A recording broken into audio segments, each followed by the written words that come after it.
आप हर रात सोने से पहले खुद को दिलासा देते हैं कि कल का दिन बेहतर होगा, लेकिन सुबह आंख खुलते ही वही भारीपन और थकावट आपके सीने को दबोच लेती है।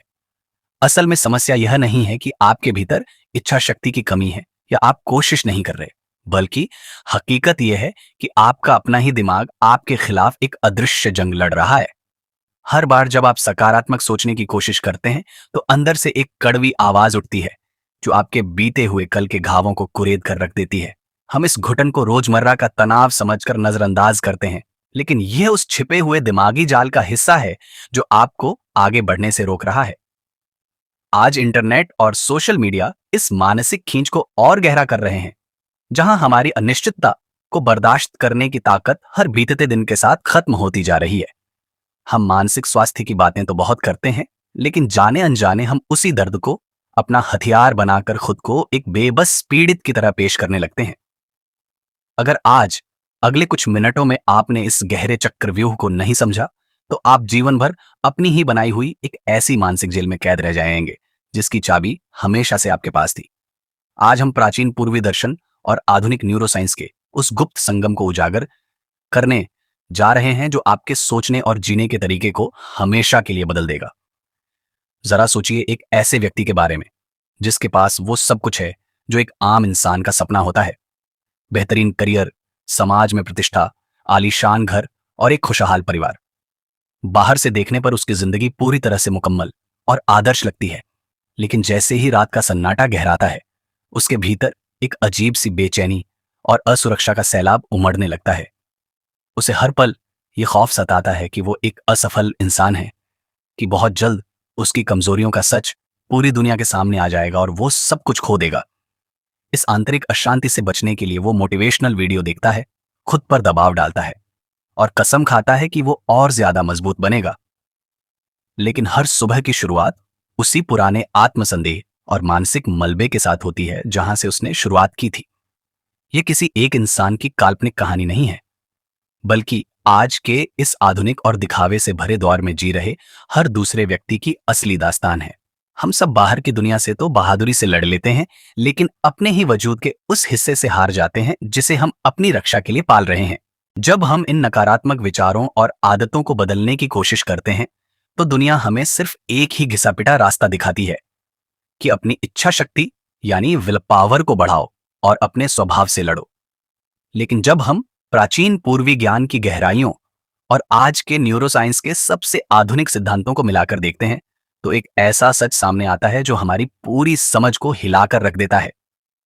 हजारों साल पहले प्राचीन योगियों ने इस मानसिक अवस्था को एक बेहद सटीक नाम दिया था, संस्कार। ये कोई धार्मिक या रूढ़िवादी शब्द नहीं है, बल्कि यह आपके नर्वस सिस्टम पर लगा वो गहरा मनोवैज्ञानिक जख्म है जो वक्त के साथ सूखकर एक सख्त परत में बदल चुका है। जब अतीत में या आपके बचपन में आपको कोई ठेस पहुंची थी, तो आपके मन ने उस दर्द से खुद को बचाने के लिए एक सुरक्षा कवच तैयार कर लिया था। त्रासदी यह है कि वो सुरक्षा कवच कब एक ऐसी जेल में तब्दील हो गया जिसने आपकी पूरी सोचने की क्षमता को ही कैद कर लिया, इसका आपको अंदाजा भी नहीं हुआ। आज का इंटरनेट और इसका एल्गोरिदम इस जख्म को और ज्यादा गहरा कर रहा है, क्योंकि स्क्रीन के पीछे बैठी बड़ी कंपनियां आपके दिमाग के उस हिस्से को लगातार उत्तेजित करती हैं जो सिर्फ डर, गुस्से और असुरक्षा की भाषा समझता है। उन्हें आपके सुकून से कोई मतलब नहीं है, उन्हें सिर्फ आपके जज्बातों के उस भंवर से फायदा है जो आपको स्क्रीन से चिपकाए रखता है, जिससे आपकी असहजता को बर्दाश्त करने की क्षमता, जिसे वैज्ञानिक डिस्ट्रेस टॉलरेंस कहते हैं, पूरी तरह खत्म हो जाती है। यहीं पर इस पूरी कहानी का सबसे बड़ा मोड़ आता है।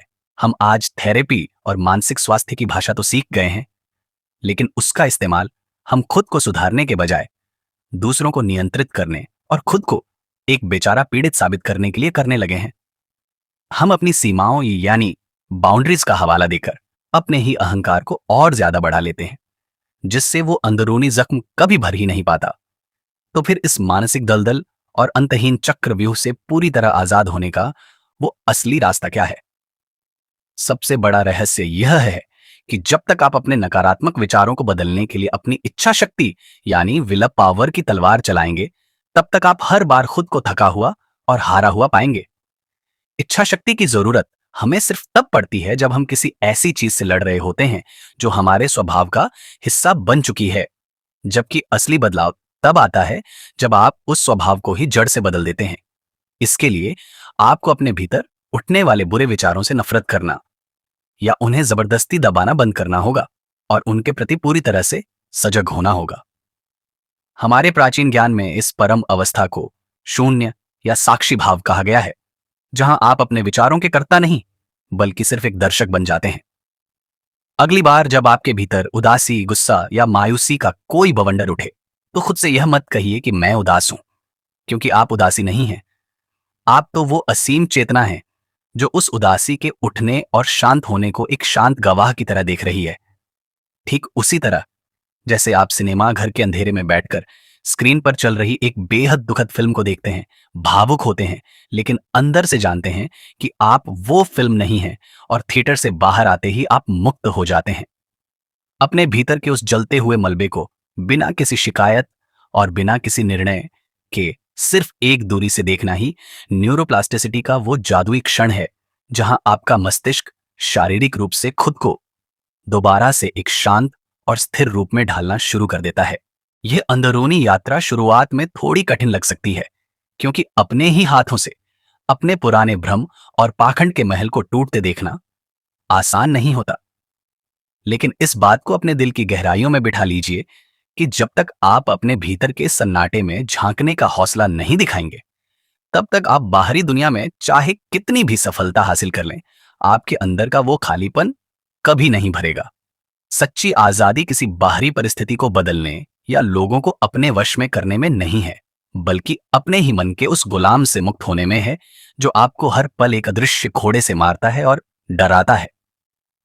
अपने अहंकार की उस चीखती हुई आवाज को अनसुना कर दीजिए, जो आपको दुनिया की इस अंधी दौड़ में भागने पर मजबूर करती है, और अपने अंतर्मन की उस शांत फुसफुसाहट को सुनिए जो आपको आपके सच्चे स्वरूप से मिलाती है। खुद के प्रति थोड़े दयालु बनिए, क्योंकि आपके भीतर का वो पुराना जख्म कोई जंग का मैदान नहीं है जो आपकी इच्छा शक्ति की तलवार मांगे। वह तो बस आपकी थोड़ी सी सजगता, आपका ध्यान और आपका बिना शर्त प्यार चाहता है। अब एक ऐसा सवाल जो मैं आपके वजूद के नाम छोड़ जा रहा हूं, जिसका जवाब आपको किसी और को नहीं बल्कि आज रात अंधेरे में खुद को पूरी ईमानदारी से देना होगा। आपके भीतर का वो कौन सा छुपा हुआ डर, वो अतीत का कोई पुराना संस्कार या बीता हुआ कल है, जिसे आप दुनिया के सामने एक हंसते हुए चेहरे के पीछे छुपा रहे हैं, लेकिन वो आज भी आपके हर बड़े फैसले को पूरी तरह कंट्रोल कर रहा है? क्या आपके भीतर इतनी हिम्मत है कि आप आज उस डर की आंखों में आंखें डालकर उसे खुद से अलग एक दर्शक की तरह देख सके? अपनी उस छिपी हुई कहानी को, अपने उस सच्चे संघर्ष को नीचे कमेंट्स में जरूर साझा कीजिए, क्योंकि जब हम अपने अंदर के अंधेरे को शब्दों की रोशनी दे देते हैं, तो उसकी हमें डराने की ताकत हमेशा के लिए खत्म हो जाती है। इस वीडियो को किसी ऐसे इंसान के साथ जरूर शेयर करें जिसे इस वक्त इस सीख की सबसे ज्यादा जरूरत है। और अगर इस दास्तान ने आपकी रूह को छुआ है, तो इस सफर में हमारे साथ आगे बढ़ने के लिए हमसे जुड़ना न भूलें।